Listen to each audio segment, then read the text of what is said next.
Hi friends, ఇప్పుడైతే 11:36 అవుతుంది. నేను ఇప్పుడు బట్టలు విండాను. ఒక్కసారి చూడండి.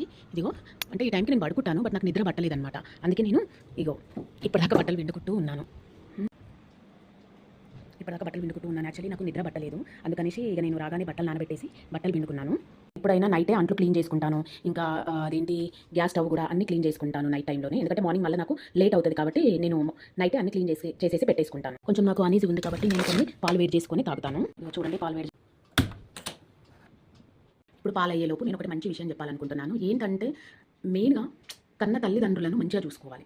కన్న తల్లిదండ్రులను ఇక్కడ అత్తమామయ్యను కూడా మంచిగా చూసుకోవాలి. మనము మన కన్న తల్లిదండ్రులను ఎంత మంచిగా చూసుకుంటామో ఆటోమేటిక్గా మనకు దేవుడు ఎవ్రీథింగ్ అన్ని కలిగిస్తాడు. మనకు ఏ బాధ లేకుండా కలిగిస్తాడు. మనం ఏంటంటే ఫస్ట్ మన కన్న తల్లిదండ్రులను మాత్రం ఖచ్చితంగా వాళ్ళకు ఏ లోటు చేయకుండా అంత బాగా చూసుకోవాలి. ఎందుకంటే ఫ్రెండ్స్, మనం ఇంత పెద్దగా చేసి ఒక ఇంటికి ఇచ్చి ఇంతవరకు ఇప్పుడు కొంతమంది మమ్మీ వాళ్ళు ఏంటంటే బిడ్డ వాళ్ళ ఇంటికి వచ్చి కూడా పాపం బిడ్డ పరిస్థితి బాగలేదు కదా అని కూడా ఖర్చు పెట్టేవాళ్ళు కూడా ఉన్నారు. నేను దానికి కాదనట్లేను. కానీ ఏంటంటే తల్లిదండ్రులను మాత్రము ఖచ్చితంగా మంచిగా చూసుకోవాలి. ఇదే నేను చెప్పేది. ఏంటంటే మనం తల్లిదండ్రులను మన పిల్లలు ఉన్నారు, మన తల్లిదండ్రులను మన అత్తమామను ఎలా చూసుకుంటున్నామో రేపు మన పిల్లలు కూడా వాళ్ళు చూసి అరే మా మమ్మీ ఇలా చేసింది, మా నానిని, మా తాతయ్యను, మా అమ్మమ్మను, మా తాతయ్యను ఇలా చూసుకుంది మా మమ్మీని కూడా మా మమ్మీని మా డాడీని కూడా మేము అలాగే చూసుకుంటాము అని పిల్లలు మంచిగా వాళ్ళ ముందు మంచి ప్రవర్తనతోని అత్తమామలకు ఆగండి ఒక్క నిమిషం, ఎందుకంటే పాలు పొంగుతున్నాయి. అత్తమామలను చూడకుండా అమ్మగారే మా ఇంటికి రావాలి, అక్క చెల్లెల్లే మా ఇంటికి రావాలి అన్నట్టు ఆ విధంగా ప్రవర్తించొద్దు.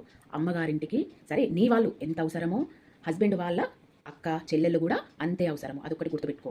అమ్మగారిల్లు అన్నప్పుడు నా అక్క చెల్లెలే వస్తారులే అని మాత్రం అలాంటి ఆలోచనలు ఎవ్వరు కూడా పెట్టుకోవద్దండి ప్లీజ్. అవి చాలా చెడ్డ ఆలోచనలు. ఏంటంటే మన అమ్మగారింటికి మనం వెళ్ళాలి, వెళ్ళకపోతే బాగుండదు కదా.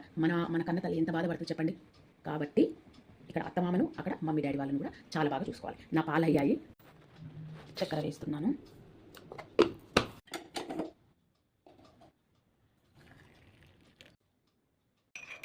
కలుపుతున్నాను చక్కెర అంతా అయ్యేది. ఇది నాకు ఇది చెప్పాలని చాలా రోజుల నుంచి ఉండే ఫ్రెండ్స్, అందుకే నేను చెప్పాను. బట్ నేను ఏదైనా తప్పుగా మాట్లాడుంటే నన్ను క్షమించండి.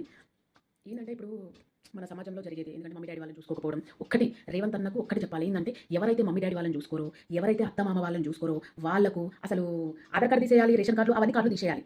అదే నేనైతే అనుకుంటున్నా. ఇంకా బాయ్ ఫ్రెండ్స్, గుడ్ నైట్. ఇప్పుడు టైం అయితే 11:45 అవుతుంది. 11:45 వరకు నేను ఈ రోజు అసలు రైస్ తినలేదు, ఎందుకంటే నాకు ఆకలి అనిపించలేదు. అందుకే పాలు తాగుతున్నాను. పని అయిపోయింది. ఇక good night, all of you.